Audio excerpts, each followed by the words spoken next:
Pernah gak sih Besti ngerasa gaji belum turun tapi cicilan udah ketuk pintu? Atau mungkin Besti lagi di fase hidup yang gak jelas, kerjaan hilang, harga naik dan uang tabungan yang makin tipis. Tenang, Besti gak sendirian. Di tengah gelombang PHK, inflasi dan rasa cemas soal masa depan, satu hal yang tetap bisa kita kendalikan adalah cara kita berpikir dan bersikap soal uang.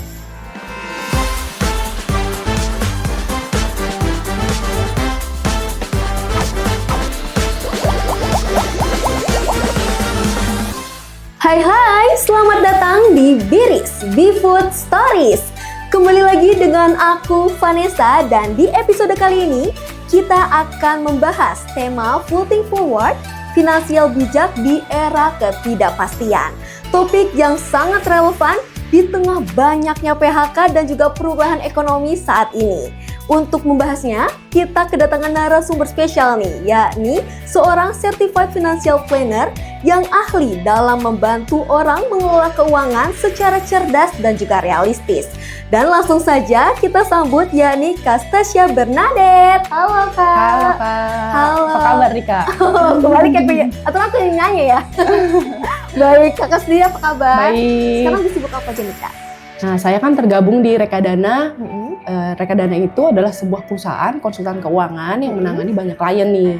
Jadi kita melakukan konsultasi one-on-one juga. Dan kita juga bisa diundang nih sebagai narasumber. Gitu. Oke, jadi memang berkesinambungan ya dengan topik ataupun tema podcast kali ini ya. Benar, ya. iya. Oke Kak, untuk pertanyaan pertama nih Kak. Kita lagi hidup di masa serba nggak pasti nih Kak. Jadi banyak ya kayak PHK ataupun harga kebutuhan kita juga naik.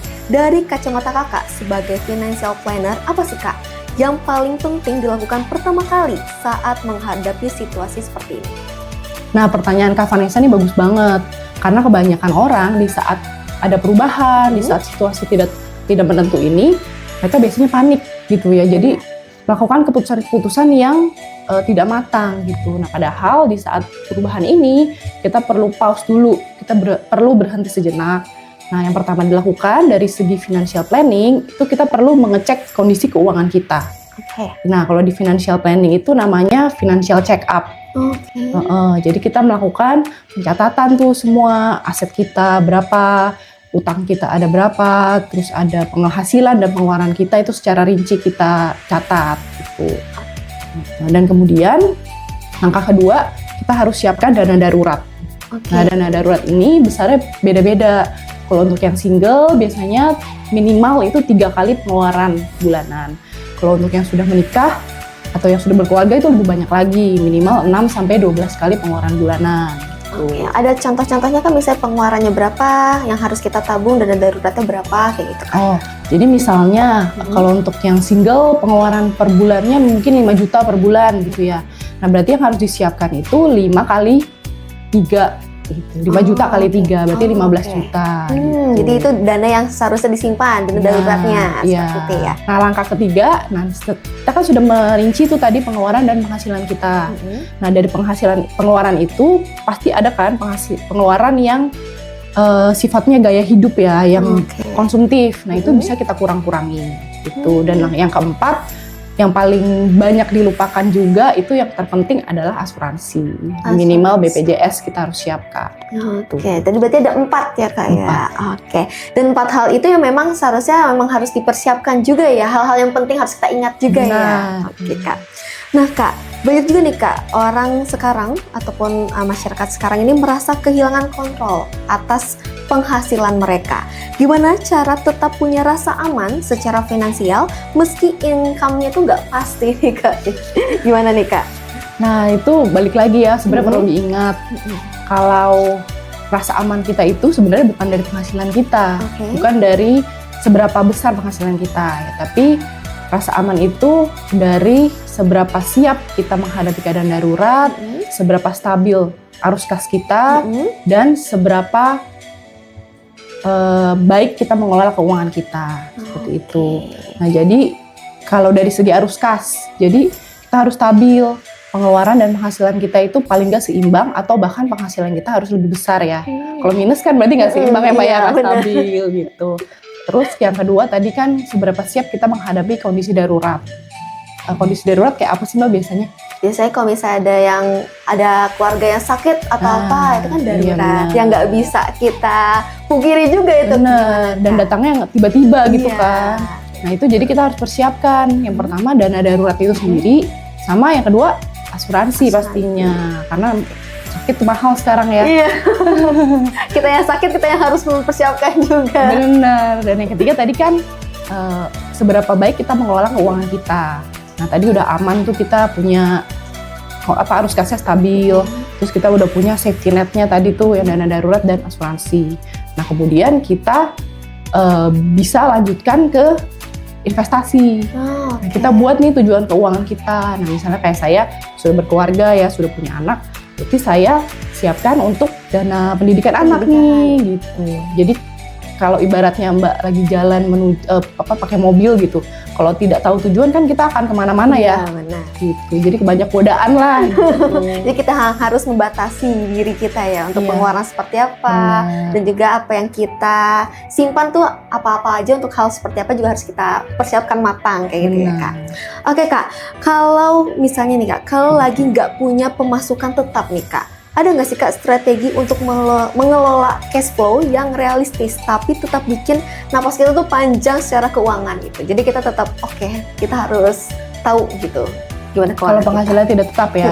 penghasilan tidak Nah, tetap. tadi balik lagi ke langkah pertama kita, kan kita melakukan pencatatan tuh ya. Nah, kita akan melakukan pencatatan rinci tuh, pengeluaran kita, penghasilan kita. Nah, jadi supaya napas kita lebih panjang nih di penghasilan yang tidak tetap, itu kita buat pengeluaran kita yang versi esensial lah gitu. Jadi benar-benar yang kalau kita nggak keluarin itu kita sulit banget, kita nggak bisa hidup gitu kan. Beda dengan kalau kita jalan-jalan ke mall ya Mbak ya. Kalau Mbak nggak jalan-jalan ke mall nggak ini kan ya, nggak kenapa-napa ya. Nah, gitu. Jadi kita buat yang versi lebih hemat lah ya. Jadi kita bisa napas lebih panjang. Terus jangan lupa, nah tantangan kedua kalau penghasilan tidak tetap itu kan ada penghasilan yang banyak, kadang datang juga sedikit gitu ya, atau bahkan nggak ada. Nah jadi jangan lupa begitu kita dapat penghasilan langsung sisihkan untuk dana darurat gitu. Dan kalau pas lagi dapat banyak nih gitu, kita langsung sisihkan untuk 2-3 bulan ke depan biaya hidup kita. Balik lagi emang harus kita juga yang mengelola itu. Benar, jadi kita bisa napas gitu ya. Oke Kak, nah kalau misalnya tadi kan Kakak berbicara soal dana darurat nih Kak. Iya. Nah punya dana darurat itu kan sering menjadi topik utama ya Kak ya. Tapi kenyataannya banyak sekali yang belum siap nih Kak terkait dana darurat ini.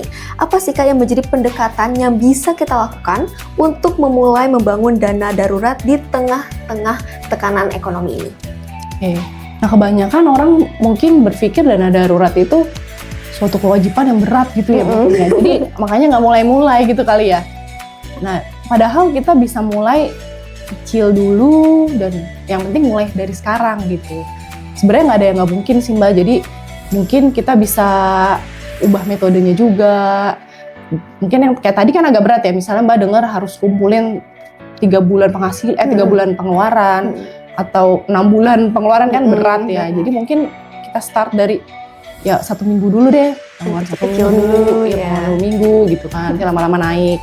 Nah metodenya juga kita bisa kreasikan sendiri, mungkin ada yang nyaman begitu gajian langsung dipotong, tapi ada juga yang mungkin ya udah per hari kita masukin ke amplop 10.000, 20.000 gitu, mungkin rasanya ringan ya. Benar. Gitu. Karena kan mungkin dana darurat ini jadi kadang disampingkan ya kayak nanti aja deh dana darurat bisa nanti aja. Padahal itu hal yang penting juga karena kita nggak tahu kapan waktu darurat kita datang kayak gitu ya. Oke, Kak Stasya, di era yang serba digital atau cepat ini nih Kak, bagaimana kita bisa membentuk mindset finansial yang adaptif tapi tetap bijak? Apakah misalnya Kakak mempunyai prinsip reminder kah dari Kakak sendiri secara pribadi seperti apa? Nah memang buat kita tantangan juga ya di era digital yang begitu cepat. Terus serba satu tinggal scan dan mau belanja tinggal klik doang kan, jadi banyak godaan konsumtif ya. Benar. Gimana nih Kak nih cara Kakaknya? Nah kalau pertama itu menurut saya kita harus punya mindset mindful ya, kesadaran gitu. Jadi kita jangan hanyut ke dalam dunia digital ini, justru kita harus bisa manfaatin. banyak sekarang kita bisa belajar juga ya, banyak dari YouTube, dari platform-platform lah ya, kita bisa belajar, kita bisa nambah skill nih. Kalau kita yang kita sendiri merasa kurang skill, kita bisa nambah skill gitu. Itu juga nanti kan menambah value kita ya. Terus kayak misalnya dalam investasi sekarang juga udah mudah ya, dengan dompet digital itu gampang banget gitu. Tapi jangan juga kita kemakan FOMO finansial. Terutama mungkin Mbak pernah dengar mungkin waktu pandemi kemarin banyak yang investasinya aneh-aneh jadi kan. Nah, jadi uangnya nggak tahu kemana ya, investasinya bingung ke arah mananya. Jadi kita lihat teman sukses, kita pengen juga gitu. Padahal sebenarnya kita harus berpikir juga uang itu adalah alat. Jadi kita bukan hidup untuk uang gitu, tapi uang itu adalah alat untuk mencapai tujuan tertentu. Nah, jadi saat kita investasi atau kita membelanjakan uang kita harus berpikir juga ini sesuai nggak dengan tujuan kita, ini sesuai nggak dengan value kita gitu. Dan juga sekarang juga ada banyak aplikasi-aplikasinya juga ya Mbak ya untuk bisa menahan diri kita untuk pengeluaran kita harus kita batasi nih yang kayak gitu-gitu. Itu juga sudah ada dicatat ya berarti. Ada workshop-workshopnya juga mungkin pelatihan-pelatihannya ya. Banyak sekarang. Oke. Nah yang terakhir itu reminder buat saya sendiri juga ya. Jadi kalau financial planning itu bukan bukan melulu tentang menabung terus kita nggak bisa fleksibel gitu ya.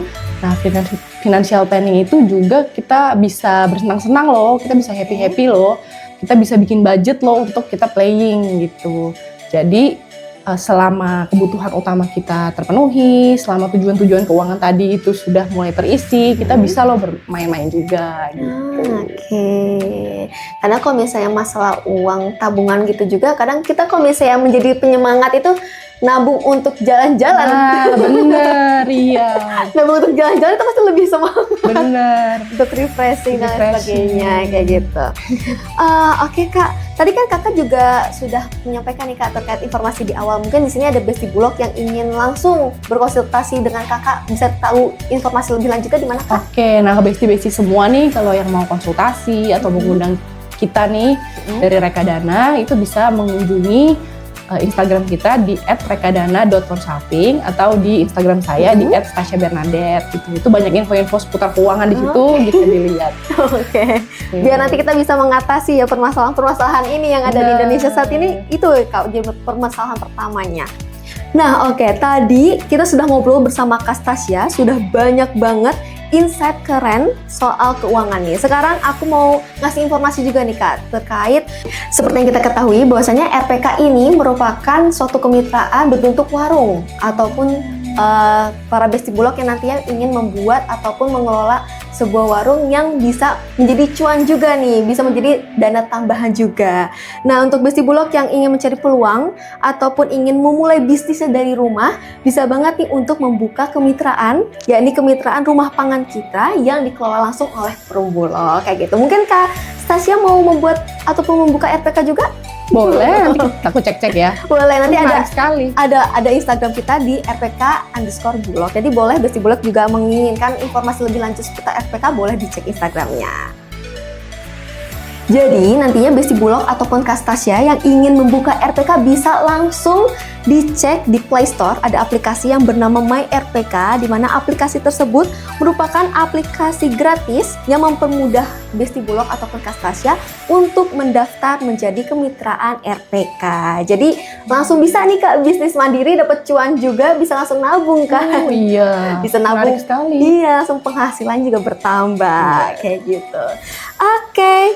Setelah tadi kita ngobrol bareng bersama Kak Stasya, di episode kali ini ada satu hal yang terasa jelas, yakni kita memang nggak bisa mengandalkan badai, tapi kita juga bisa mengatur layar kita. Seperti itu, gimana cara kita untuk mengolah keuangan kita di kehidupan kita. Dan juga di tengah ketidakpastian ini tentunya pengelolaan keuangan bukan soal rumus ribet ya Kak ya, tetapi tentang kesadaran, prioritas dan juga keberanian buat bilang, aku siap untuk menata ulang dan jangan ragu untuk mencoba peluang usaha yang ada seperti program kemitraan kita yakni Rumah Pangan Kita.